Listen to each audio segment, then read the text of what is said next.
Hello everyone, welcomes to all of you on my YouTube channel Manjeet science classes. So आज हम discuss करेंगे E2 elimination reaction के बारे में। लास्ट वीडियो के अंदर हमने डिस्कस किया है इवन एलिमिनेशन रिएक्शन को and difference between E one and SN1 reaction. Clear? So आज का हमारा टॉपिक रहेगा E2 elimination reaction and difference between E2 and SN2 reaction. So start करते हैं। फर्स्टली बच्चे, जो इवन एलिमिनेशन रिएक्शन थी उसके अंदर हमने वीक बेस को लिया था। वीक बेस की प्रेजेंस में वो रिएक्शन हो रही थी। कौन से वाली? इवन एलिमिनेशन रिएक्शन, जिसको हम बोलते थे यूनिमोलिकुलर एलिमिनेशन रिएक्शन। आज हम बात कर रहे हैं E2 एलिमिनेशन रिएक्शन की, means by molecular elimination reaction. यहाँ पे हम लेके चलते हैं स्ट्रॉन्ग बेस को लेके चलते हैं। तो फर्स्टली क्वेश्चन तो यहाँ से ही अराइज होता है कि E1 के अंदर हमने वीक बेस लिया और E2 के अंदर हम स्ट्रॉन्ग बेस ले रहे हैं। क्यों? हम E2 के अंदर भी तो वीक बेस ले सकते थे, बट हम स्ट्रॉन्ग ले रहे हैं। क्यों ले रहे हैं? ताकि ईजिली बीटा हाइड्रोजन को हम पुल कर सकें। जो हम एल्काइल हैलाइड लेंगे वहाँ से ईजिली बीटा हाइड्रोजन को पुल किया जाए, उसके लिए हम यहाँ पे स्ट्रॉन्ग बेस लेके चल रहे हैं। फॉर एग्जांपल, एक एल्काइल हैलाइड लिया, हेलोजन जिस कार्बन के साथ जुड़ा हुआ है वो कार्बन हो गई हमारी अल्फा कार्बन, उसे नेक्स्ट कार्बन हो गई हमारी बीटा कार्बन। बीटा कार्बन के ऊपर जो हाइड्रोजन है वो हमारे होंगे बीटा हाइड्रोजन। सो इनको हम ऐसे राइट कर, एक हाइड्रोजन यहाँ ले सकते हैं, एक हाइड्रोजन यहाँ हो जाएगा हमारा। क्लियर? हमने लेके चलना है strong base KOH, alcoholic KOH के प्रेजेंस में हमने रिएक्शन की। हीट करेंगे। ऑलरेडी इवन रिएक्शन के अंदर देख चुके हैं कि जो भी हमारी एलिमिनेशन रिएक्शन है ये एंडोथर्मी की नेचर होती है, यहाँ पे हमें हीट प्रोवाइड करवानी पड़ती है। सो यहाँ से जो ब्रोमीन है ये हमारा हाई इलेक्ट्रोनेगेटिव एलिमेंट होता है। सो ये हाई इलेक्ट्रोनेगेटिव एलिमेंट होने की वजह से इलेक्ट्रॉन को अपनी साइड अट्रैक्ट करेगा, जिसकी वजह से इस कार्बन के ऊपर पार्शियल पॉजिटिव चार्ज इंड्यूस हो जाएगा। क्लियर? अब जैसे ही कार्बन के ऊपर पॉजिटिव चार्ज इंड्यूस होगा तो यहाँ से जो ये कार्बन है वो इसके जो इलेक्ट्रॉन्स पेयर है उनको अट्रैक्ट करना शुरू कर देगा। क्लियर? सो यहाँ से जब ये इलेक्ट्रॉन पेयर को अट्रैक्ट करेगा, यहाँ पे हमारे पास बेस है, वो बेस अपनी पिक्चर में आएगा। जो OH नेगेटिव बेस था वो इस हाइड्रोजन के ऊपर अटैक करेगा और ये हाइड्रोजन अपने बॉन्ड को शिफ्ट करना शुरू कर देगा। मीन्स जैसे हमारे पास पहले हो रहा था कि ये लीव कर जाता था, यहाँ पे कार्बोकटाइन की फॉर्मेशन होती थी, वैसा सेम केस नहीं आएगा। यहाँ से धीरे धीरे ये लीव करेगा और धीरे धीरे यहाँ से ये बॉन्ड शिफ्ट होगा, धीरे धीरे यहाँ से इसके ऊपर ये अटैक होगा। सो बेसिकली यहाँ पे हमारे पास बन जाएगा CH3, ये जो वाटर है ये बाहर निकल जाएगा, माइनस H2O। Br इस K के साथ मिलके KBr की फॉर्म में बाहर निकल जाएगा। इस कार्बन और इस कार्बन के बीच में बनेगा double bond CH double bond CH2, alkene हमारे पास बन जाएगा। क्लियर? सो इसका जो मैकेनिज्म है वो कैसे होता है, वो मैकेनिज्म को डिस्कस करते हैं। डिस्कस करते हैं। ये हमने लिया है प्राइमरी एल्काइल हैलाइड। अब वही सेम चीज़, पार्शियल नेगेटिव चार्ज होगा X के ऊपर, क्योंकि ये क्या है, हेलोजन है। Halogens are more electronegative than carbon. So इसकी वजह से यहाँ पे इंड्यूस हो जाएगा पार्शियल पॉजिटिव चार्ज। अब इसकी वैलेंसी को कंप्लीट करने के लिए हाइड्रोजन के इलेक्ट्रॉन्स को अपनी साइड अट्रैक्ट करना शुरू कर देगा। अब जो KOH था, K पॉजिटिव OH नेगेटिव, ये OH इसके ऊपर अटैक करेगा और धीरे धीरे इसके साथ बॉन्ड बनाएगा। सो जो यहाँ पे बीच में स्टेज बन रही है वो क्या बनेगी, CH3। यहाँ से ये कार्बन के साथ एक हाइड्रोजन जुड़ा हुआ है, यहाँ पे एक हाइड्रोजन है। अब इस हाइड्रोजन के साथ कौन बॉन्ड बना रहा है, OH, जो कहाँ से आया है, बेस से।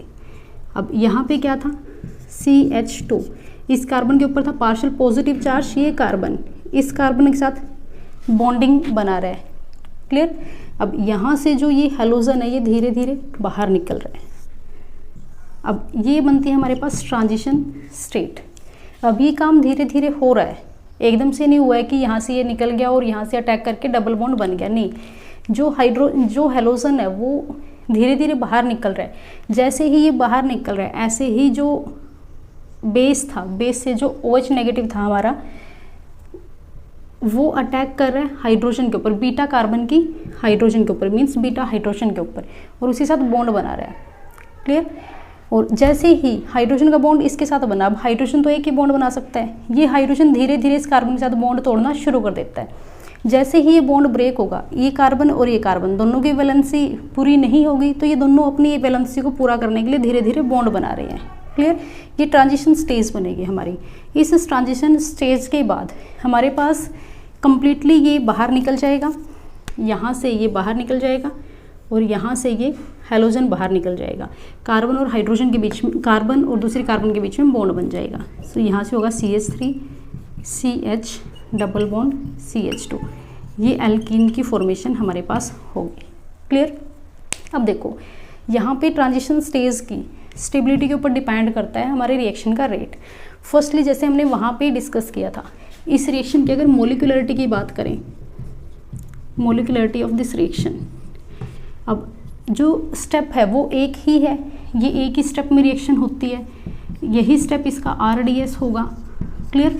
तो जो रे डिटरमाइनिंग स्टेप है उसके अंदर हमारा न्यूक्लियोफाइल भी आता है और हमारा अल्काइल हैलाइड भी आता है, मीन्स दोनों के ऊपर डिपेंड करता है। तो जो मोलिकुलरिटी है वो क्या होगी?